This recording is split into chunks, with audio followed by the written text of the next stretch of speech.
Hey everybody on YouTube and on Facebook.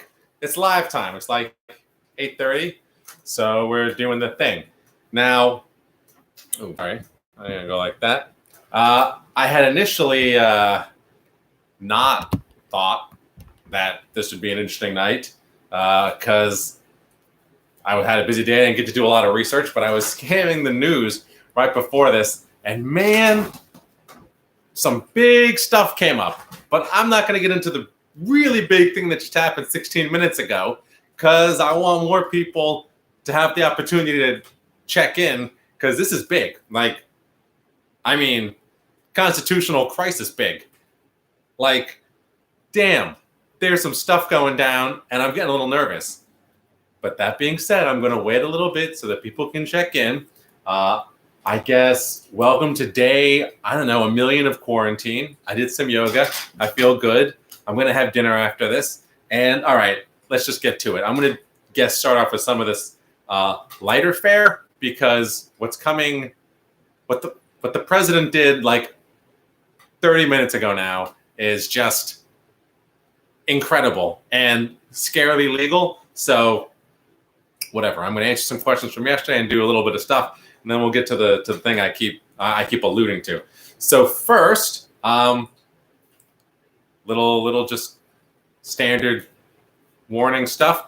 Andrew Cuomo issued an executive order. Everybody in New York State, if you go outside or you're going to be within 6 feet of somebody, you got to wear masks. And when he says within 6 feet of somebody, he means if you're planning to go outside and you're going to end up on the corner and there's going to be people on the corner, you have to wear a mask. And he's mulling over the idea of civil penalties. And really, if he doesn't have any civil penalties, it's not like they're going to arrest you. There'll be no criminal penalties. And his order would effectively be nothing, worth nothing. You wouldn't have to do it. But we've got 3 days to comply. So if you don't have a mask, make one. Personally, I think it's the dumbest thing because masks are not proven effective. But that being said, we're all going to have to wear them by order of the governor. So I'm just going to, one of these. All right, this is my mask. Particularly if I have to go into Trader Joe's because I hear that Trader Joe's is now requiring people to wear masks. And since I don't have any, I'm just going to have to fake it, I guess. The mayor is calling on all supermarkets to require people to wear masks to get in, which is kind of a burden because now it requires everybody who wants to eat to get a mask. All right. Anyway, whatever. You've got 3 days to comply, so get your masks. And this is for New Yorkers.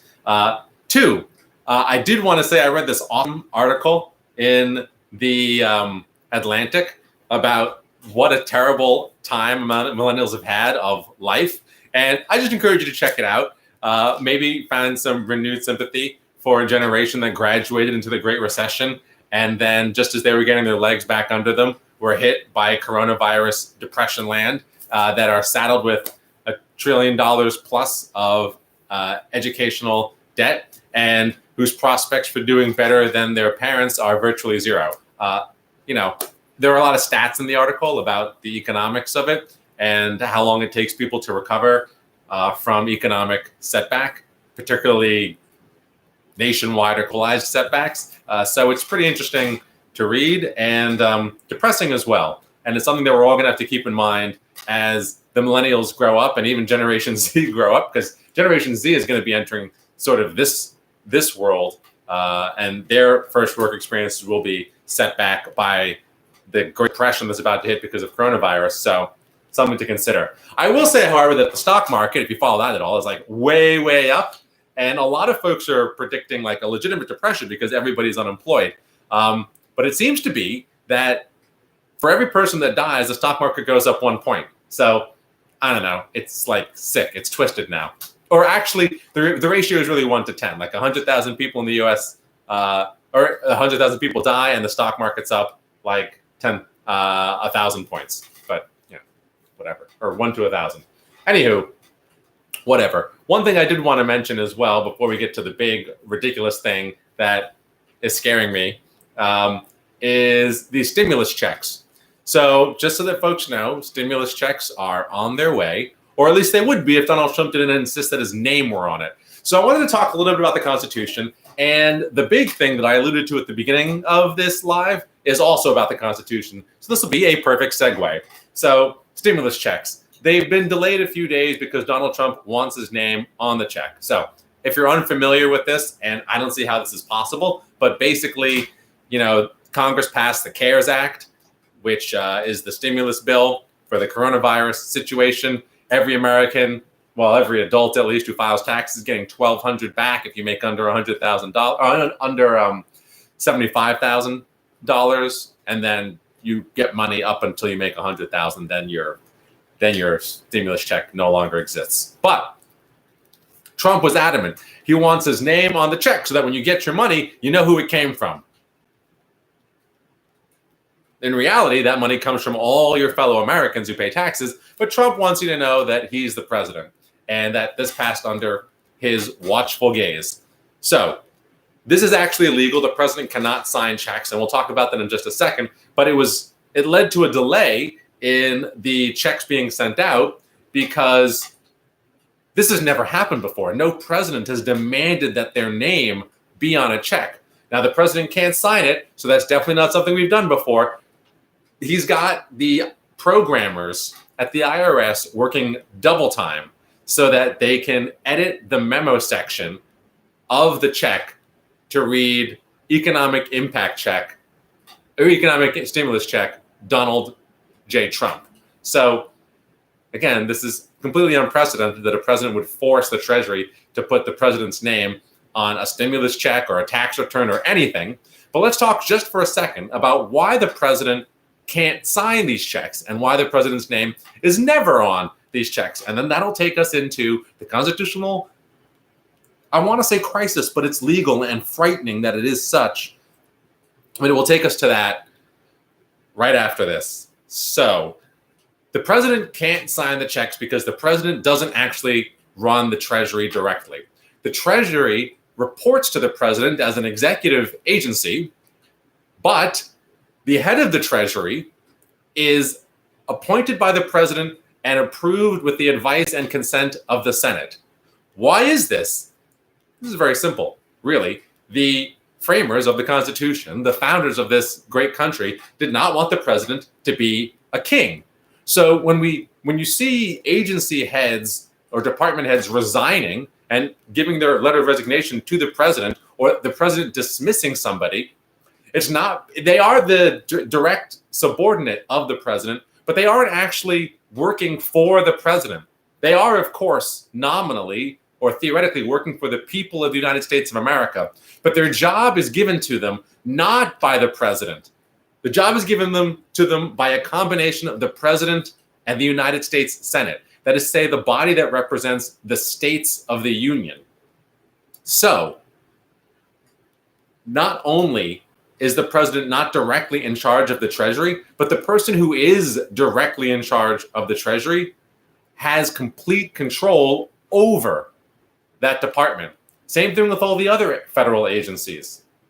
The president has no business putting their name on a check that comes out of Treasury because they really have nothing to do with it. The person who runs Treasury is their own person. Think of the president as like the great convener of all of the federal agencies and all of the federal departments. We think of them in the modern day as a CEO-ish sort of person. But that is not how the system is designed to work, and that's not how it's supposed to work. And that's why people who are coming in from business and think they can just upend the federal government, like, oh, the federal government is inefficient for no reason. Why doesn't anybody run it like a business? It's not set up to run like a business. It's set up to run like a government that's responsive to the people. So the president appoints the head with the advice and consent of a bunch of other people to whom that agency or department head is also responsible. So the president's name doesn't belong on this check. It is technically legal for them to put in the memo, but that's why the president doesn't have signing authority, because they don't have direct access to the U.S. purse.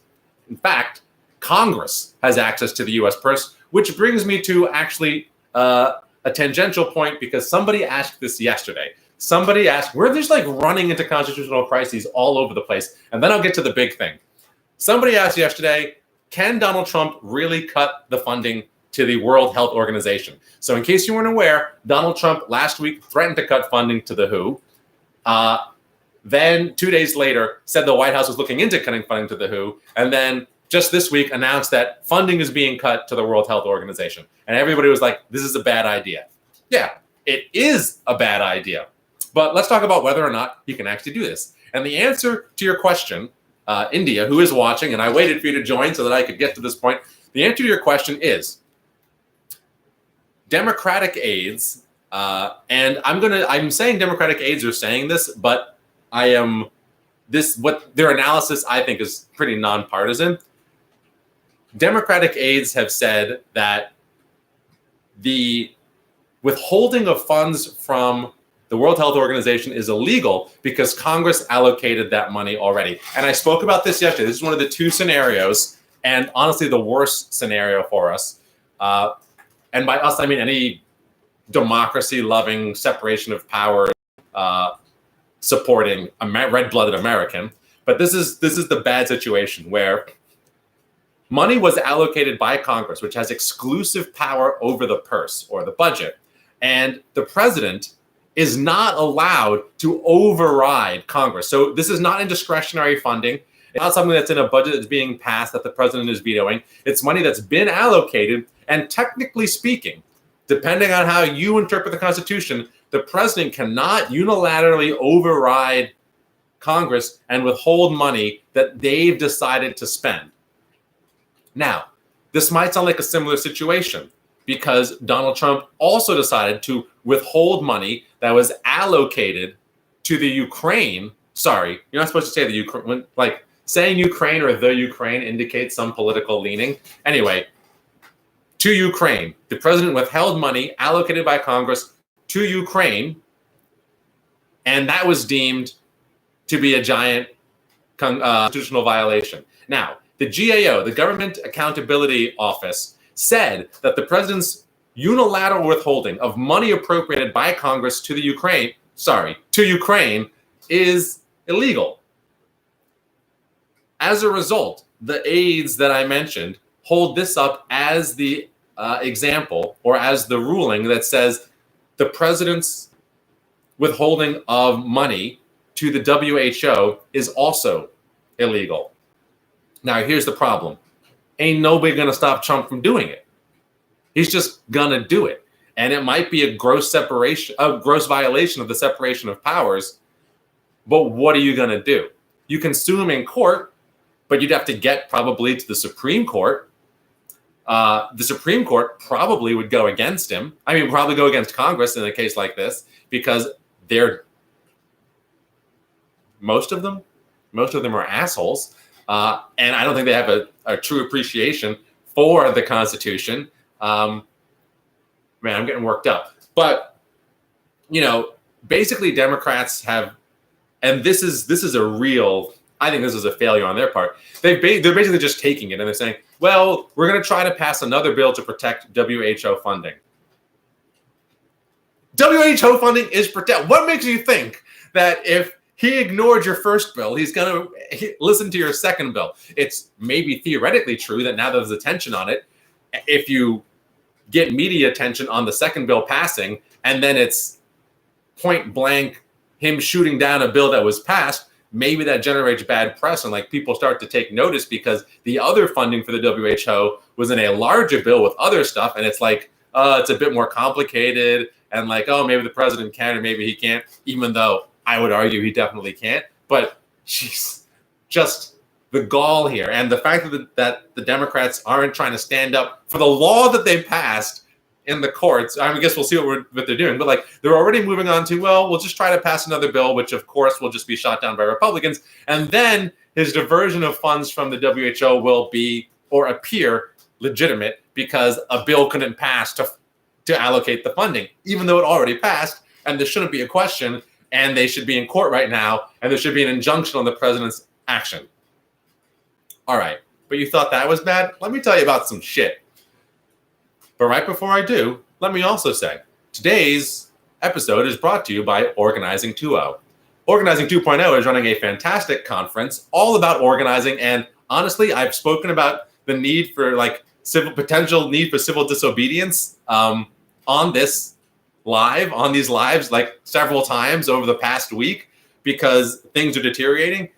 And the question is, how do you be civilly disobedient in a world where there's nobody to disobey, there's no activity to disrupt? That is actually a session at Organizing 2.0 this weekend. So I am 100% going to be tuning in for that. It's 35 sessions, which is probably something like 35 to 60 hours of discussion and workshops on how to digitally organize, where politics is going. It's going to be fantastic. So I'll put the link in the description. Anyway, this week, whatever, we're sponsored by them. And by sponsored, I mean they asked me to do them a favor, and I'm doing it. I don't get any money from this, but link will be down in the description. Or go to my Facebook page or Twitter. Twitter, YBen, Facebook, Benyi, NY. Now, let's talk about this thing that I've been alluding to all night, because I started the show a little bit late because I was scrolling through the news right before coming on. I was like, what the shit? So the Daily Mail reported that like 16 or 20 minutes, maybe it's like 30 minutes ago now, Donald Trump threatened to adjourn Congress.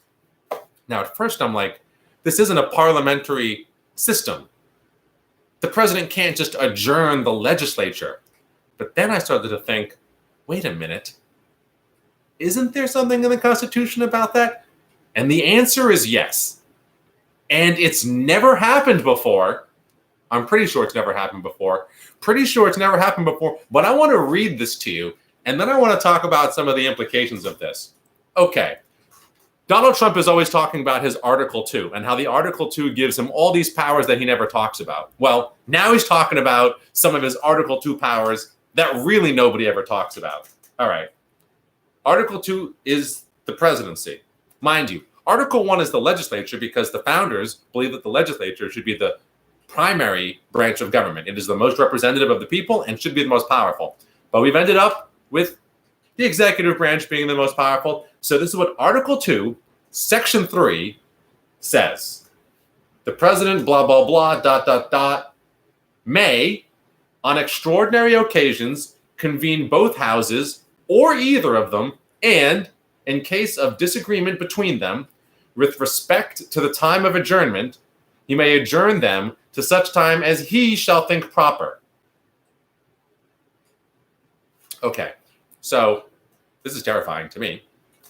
I haven't done a close reading of the Constitution for this, and I was trying to do it before we get started today, but there just wasn't time. There are other parts of this that talk about when Congress shall convene. For example, it says Congress shall meet at least once a year on the first Monday of December, which would mean that if Donald Trump adjourns Congress now, they'll be meeting in theory pretty soon. But basically, the president, if the two chambers of Congress can agree, and all he has to do is send the word to Mitch McConnell to disagree the House, which is controlled by Democrats, and the term disagree is not defined anywhere in the Constitution, the president may adjourn the Congress to such a time as he shall think proper. Now, this would conflict. Donald Trump could then, in theory, just disband Congress forever, except for the fact that Article 1 says that the Congress shall convene in December. So these two things would be in tension. But if you know about legal theory, it's usually considered that latter controls former, specific controls general. This statement about adjourning to a date of the president's desire is general, and meeting on the first Monday of December is specific. However, meeting of the first Monday is before this clause about the president's power to adjourn. Now, why is this even important? Well, for starters, the Congress is the only thing reigning in the president, and we've already seen the degradation of their oversight powers by the Supreme Court, let alone the simple ignoring of their actions by the White House. But there are a lot of things that the administration can do in a legislature while the legislature is in recess. And the number one thing is unilaterally fill the courts. So adjourn the adjourn the legislature forever, fill all the courts. Then when people start suing, they're going to run into a Trump-appointed judge. There's zero oversight of these recessed appointments until Congress comes back into session. So if the president adjourns Congress to an uncertain date or to a date far in the future, fills all the courts, people start suing, those Trump appointees then get to decide whether or not the president has the power to keep Congress out of session forever. And then this dude is just ruling by decree. Ugh. This is, I don't really know what to make of this, honestly. I literally don't know what to make of this. If there are any other constitutional scholars who want to like jam on this with me out there, let me know, because I'm going to be reading the Constitution tonight and like trying to get a better, more definitive answer to this. But it looks like the president can just do away with the legislature, which seems nonsensical and ridiculous. Of course, and I do want to say this, the United States is the greatest and most resilient country on earth, not because of the structure of our federal government, but because of our federated structure, which reserves powers for the states. And this is in the 10th Amendment. And so the thing saving us from dictatorship, not just now, but always, is the fact that effectively Andrew Cuomo is right that the president cannot reopen New York State if the governor says no. The states effectively have the majority of the power for where they are, and there will be a lot of things that states can do to try and reimpose a Republican form of government back up the food chain. Because just let's keep in mind, the Constitution guarantees every state a Republican form of government. It does not actually guarantee the states as a whole, as in the Union, a Republican form of government. So I've said this before, like I'm very much of the 10th Amendment. I did not used to be. I used to be a really big proponent of centralized government. I dropped that sometime towards the end of college. If you don't know about, have not read, and do not love the 10th Amendment, you should check it out. A lot of folks will be like, oh, states' rights, libertarians, the South. There are legitimate reasons for observing states' rights, and there are equally legitimate reasons for not observing their right to have slaves. States' rights is not about slavery. Slavery was about states' rights, but states' rights are not about slavery. So let's all get on board real quick with the idea that states should be semi-autonomous. They should have their own internal democracies, and they have a legitimacy to govern that the federal government can't impugn. This is good. I can't believe we're having these. What a time to be alive. I mean, wow. And, I was talking about how millennials have really seen the short end of the stick between the Great Recession and coronavirus and what. Check out the article in the Atlantic. It's interesting, full of stats, but man, I was told once by my, not once, but like many times during high school, one of my best teachers I ever had, Dr. Chu, Chinese woman, she would always say, there's a Chinese curse. I hope you live in interesting times. And this is why, like, it's cool. It's sort of interesting to think about interesting times, but sucks to be there. Anyway, please, I urge you all to check out Organizing 2.0, the conference this weekend. I'll put the link down in the description because it's going to be so important for all of us to be on our game about how to be civically engaged, politically active, and even maybe disruptive in the coming months and year. And we'll see what happens with 2020. We'll have to talk. I guess we can talk another time after I've got some notes that I'm preparing on Biden and Sanders and all that stuff and the need to bridge this gap and find unity. And I've been talking to a lot of folks on both sides of that. So I hope to have a productive thing to add to that discourse in the near future. And I hope people will chime in on that because, man, there's a lot to say. Anyway, was there anything else I wanted to mention? No. So I'm going to go through these comments. People have been commenting a lot. So hopefully they've got good news for me on that whole presidential powers thing, because that is some terrifying stuff the way I read it quickly before the show. Let's see. Do you think it's a good time, India says, do you think it's a good time to buy a home in this economy, given that one has a steady job and unlikely to be fired at this time? The answer to that is, I think that the housing market will drop soon. So it's not that it's a bad time, but you could probably, now of course there's risk involved in this if you to wait, but it's unlikely that the housing market's going to rise in the short term because we're probably going to go through a recession, which means that developers will be cash hungry, and that people with cash, the value of your dollar will go farther. And as the value slides, obviously your gain on the other side, your potential gain goes up.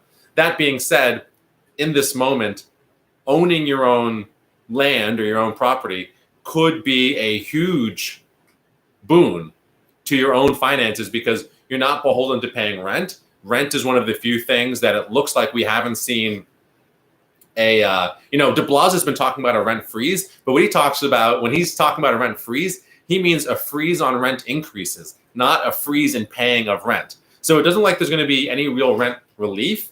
So because of the level of uncertainty, having your own land where you're not beholden to somebody else for paying rent could actually, that could be a real boon for the next several years, depending on how the economy shakes out. Plus, if you have, if there's going to be space that you can rent out, income generation is not something to take lightly. That's very, very valuable. This is, of course, what they call passive income. You don't really have to do anything. That thing pays you whether you're working or not. So passive income is also always great to have. I think the real thing to consider when you're buying property is what your needs are, how good of a rate you can get. And mind you, the other thing to consider is interest rates are rock bottom. Fed's trying to stimulate the economy like crazy. They can't do it. They're not going to be able to do with monetary policy, honestly. So they're going crazy. Interest rates are like zero. So what I would say, who knows what the future of the economy holds? It could end up being that the credit markets freeze up, and getting loans is hard because banks are unwilling to loan in a risky or a highly risky environment. Alternatively, we could see that they're like anxious to loan because they can't get returns on anything, so they want people with good credit taking out loans. But this might be a good time if you need a mortgage to move on that because rates are going to be low and advantageous. So you really, there's a lot of things to consider when making any investment, particularly a large investment and in land. You also want to think about the area where you're buying. What I would say is that in a macro sense, I expect housing prices to go down in the future as demand dries up, as people lose their jobs, and as income dries up because there'll be less competition in particularly, actually the commercial market and the residential market, because the commercial market is getting, nobody can go to work and everybody's realized they can do a lot of their work from home. So the demand for this expensive overhead of commercial real estate is probably taking a real, it's going to take a real hit, even when this whole thing dries up. People will always need homes to live in, though. But again, not everybody will always be able to afford homes, particularly as, again, employment goes south. And if we enter a real recession, folks who are incapable of meeting their mortgage payments, they're going to lose their homes. There's going to be foreclosures. There could be a glut on the market. So just think about what happened at the end of the financial crisis when the banks repossessed a bunch of homes and there was no bailout for homeowners. But this isn't even a mortgage crisis. So the attention is not even going to be on bailing out homeowners. It's going to be on like other things to do with this pandemic, in theory. So, as the banks repossessed all of these homes for people who couldn't make their mortgage payments, they had to flip them. People had all these conspiracy theories about how the banks did this on purpose to like own all this land assets. Banks don't want to own land. Like, you put that up as collateral, but what banks want is money. Money is fungible. They can do stuff with money. Managing properties is an actual business unto itself. They want to unload these things. So they unload them at a value as close to the mortgage, the book value, as they can, but they oftentimes have to sell them for less. Plus, as they do this, they release units onto the market. So for all of these reasons, people defaulting and then the repossession happening and those markets being put back on the being put out onto the market, for people not being able to afford to buy because they've lost their jobs or their income has been reduced, and because we're probably entering a recession where all economic activity will be depressed. I expect home prices to go down. But if you found a place that you like, this is certainly true. Time kills deals in real estate. So if you found a place that you like, it's not a bad time to buy per se if you think that the price is reasonable for the area even as it stands, because it'll pick up its value again, although you might see your investment decline for several years. But if you're planning to own for like a decade, it could be a good time, particularly because of the interest rates and what the Fed's doing to encourage lending. I hope that answers your question. Obviously, it's not. Obviously, the things are complex, and if you want to have a specific discussion with more facts about the area and like finances, I'm happy to do that. But like, that's my general sense. Dorian says, sup, Dorian. India asks another thing. What do you think about Biden's rough draft for federal student loan forgiveness plan, specifically forgiving undergraduate loans taken out for those who've attended a public university? I feel like I'm going to like start hitting them more before I start reading. I feel like loans should also be forgiven for those who attended a private undergraduate university. Maybe I just want to have some undergrad loans forgiven for myself, of course. Thoughts? Continue to stay classy. So we spoke about Biden's plan yesterday, actually. And so for those who are unaware, Joe Biden has issued a student loan forgiveness plan, which would basically pay everybody's student loan who attended a 2 or 4 year course at a public university, a historically black college or university, HBCU, or an MSI, minority serving institution. The first thing to say is nobody's program, not even Bernie Sanders or Elizabeth Warren's, I don't think, envision paying off all the student loans for people who attended private university. The thing about private university is those prices are jacked up. And so to pay off everybody who, plunked down the tuition for Harvard and Yale, which are $40,000 to $50,000 a year, is a much bigger ask than paying off everybody who went to their in-state school, public university, which is generally asking somewhere between $2,000 to $7,000 a year. The enormity of that, of paying off private school tuition, makes it honestly almost outside the reach of even the federal government in a reasonable way. Furthermore, all the plans for providing free education going forward are all for public universities or publicly funded higher education, or what do you call them? For like vocational schools. So I hear you that it would be great to forgive all student loans, but it's very difficult as it is. Joe Biden's only doing under 125,000. Now, of course, there'll be those folks who say that why should student loans be forgiven at all? It is reasonable for people to take out debt to go to school to pay as an investment, and B, people who take out loans shouldn't just we shouldn't just engage in moral hazard by making all these things go poof, disappear just because it's hard. Now, I want to say two things about this. The first is, let's remember what we said about the incredibly tough time, the uniquely tough time that this generation has had, which has just gone through college, the millennials, because of the skyrocketing cost of tuition, both for public and private schools, because of the Great Recession, because of this depression, and because of the usurious student loan laws that exist. The second thing I'd like to say about this is it is true and incredibly unfair to people who made trade-offs to graduate without student loan. And I have a friend a close friend who did this and is always infuriated by the idea of everybody else getting a free ride, because she made a lot of sacrifices, not just in the time that she spent working when she otherwise wouldn't have had to or could have done extracurricular things to improve her resume or held internships, but also because of the places that she chose to go to school. She couldn't go to a first or second choice. She chose to go, even when you get in, she chose to go to a public university in her state, which is not known for its excellent education system, because these constraints were things that she considered, and she wanted to develop a plan to graduate without debt, and she was able to accomplish this.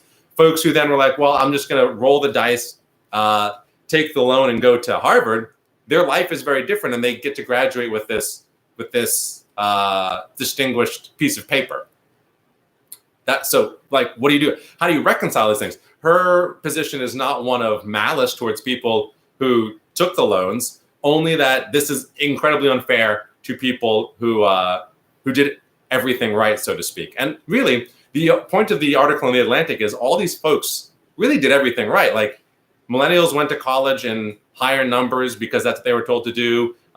They ended up doing drugs and alcohol less than the previous generation and the boomers in high school, even though we obviously have an opioid epidemic, which we stopped talking about. That's totally gone now. So what do you do? I actually think there are a couple of nuanced ways to address this. Joe Biden's focus on public school tuition and capping basically means testing the loan forgiveness is one way to do it. But a more nuanced way to do it would be to retroactively change and adjust all of the student loan programs. The thing that makes student loans so unbelievably onerous and unfair in this country isn't necessarily that people took out loans to go to school. It's that they're charged something like 21% interest rates. You can't discharge them in bankruptcy. They can come after and garnish your wages. It's just absolutely ludicrous. You can pay down the principal of your loan you can be paying the interest on your loan with something like 15 or 20% of your income and still have the principal increase because you're not paying enough of the interest, so it keeps getting tagged on. There's lots of tweets about this. It's absolutely usurious. Usury is illegal basically in every other financial transaction except student loans. So the first thing to do would be to adjust that market to just be in line with all other loan rules, and then to have a government subsidized interest rate of something like 2.5% to 3.5%, so that all of the loan repayment most of the loan repayment is going towards the principal, and people get the benefit of government backing for paying the interest off. But let's say that even that wasn't good enough. Have loans expire after a period of 10 years or something. If you're 10 years out and you haven't been able to repay the loan, then fine, it's forgiven. Assuming that you've been, you mean tested against income, but you can just forgive loans. So there are a lot of nuanced things that you can do with student loan forgiveness. Insofar as Biden's plan, I think it's not bad. Certainly what we want to work towards, though, is completely publicly available higher education from public institutions, fully funding of public institutions, because fully funding tuition doesn't mean much if your public institutions are rotting, as many are, and fully funded vocational programs. But this retroactive student loan thing is actually a very thorny thing that's going to leave a lot of people dissatisfied no matter what you do. I hope that was a good nuanced discussion, but I guess folks can let me know in the comments. Terry Cood, the Senate is already shown that loyalty to Trump supersedes their constitutional responsibilities. Yeah, yup. Dorian says, oh, nice, I'll sign up. For Organizing 2.0, I imagine. Simon says, instead, a spokesman for the GOP leader said McConnell spoke with Trump on Wednesday about quote, Senate Democrats' unprecedented obstruction of the president's well-qualified nominees, and shared his continued frustration with the process. Is this any different than the Merrick Garland nomination? Yeah, insofar as the Republicans are a lot more ruthless, and Trump might use as an excuse to dismiss the legislature for an unforeseen amount of time. So dangerous. So very, very dangerous. James, my presumption is that he'd screw such a plan up, as he screwed up every political gambit he's attempted yet. From your lips to God's ears. Dorian, actually, the Global Resilience Index says Norway, Denmark, and Switzerland are the most resilient countries on Earth. Even Canada is ahead of the United States. But in what regard? For their democracy, or for their economy, or for what? Because I guess all of those countries did experience a crisis of democracy during World War II. But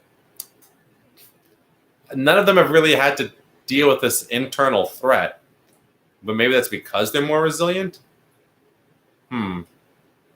I'm going to go look up the Global Resilience Index, and we'll be back for that tomorrow. James, we've dived towards civil war through incompetence rather than calculated malice.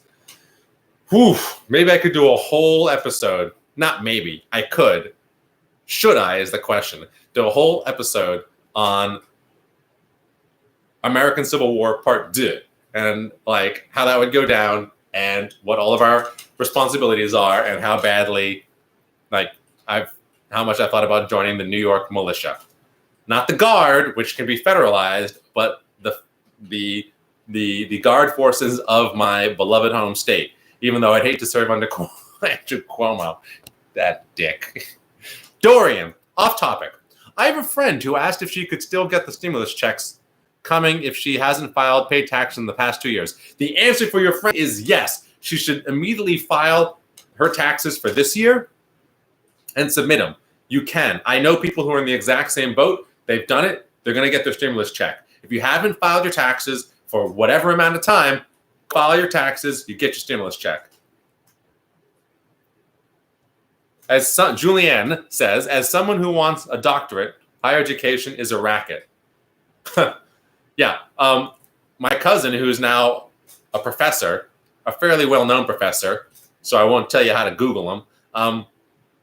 He told me higher education, particularly PhD, is a total racket. Basically, you're a slave to the actual doctorate who's your advisor, and all you get is this piece of paper. Why? What is this? What is this? This system which has you being an apprentice basically, and at somebody else's whim, who controls your entire life and who gets all the credit for your research. But now he's a professor. Actually, now private sector. But for a while, he was a professor, and I guess he was doing that. Stupid. James replied to Julianne. Oh, James got himself his doctorate. Julianne Ballington is someone who has a doctorate. I concur. But it's easy to game the system as well. Yeah, if you want to game the system, do something that is national defense related, and the feds will pick up the tab. You should not be paying for grad school if you put any energy toward planning and hustling for grant-based aid. Again, maybe it's different if you're doing something that DARPA will fund. Julianne says, I worked multiple jobs. My state, it didn't have a cheap in-state tuition. I had to double up and live with my aunt when Seymour. Live with my aunt when my mom and I lost our home. I suffered during the Great Recession. I've worked my ass off. Your friend has a very unique situation. I don't think it's a unique situation. You just described the same situation. India, you made great points in your answers to my questions. Thanks so much. You are welcome. I'm glad this is helpful to somebody. Ben, gotta go, but I'll text you about the organizing stuff. Thumbs up. I'm obviously using my phone to videotape this, so videotape. What even is that? We don't use videotape anymore. There's going to be a whole generation of people that just tape? Weird.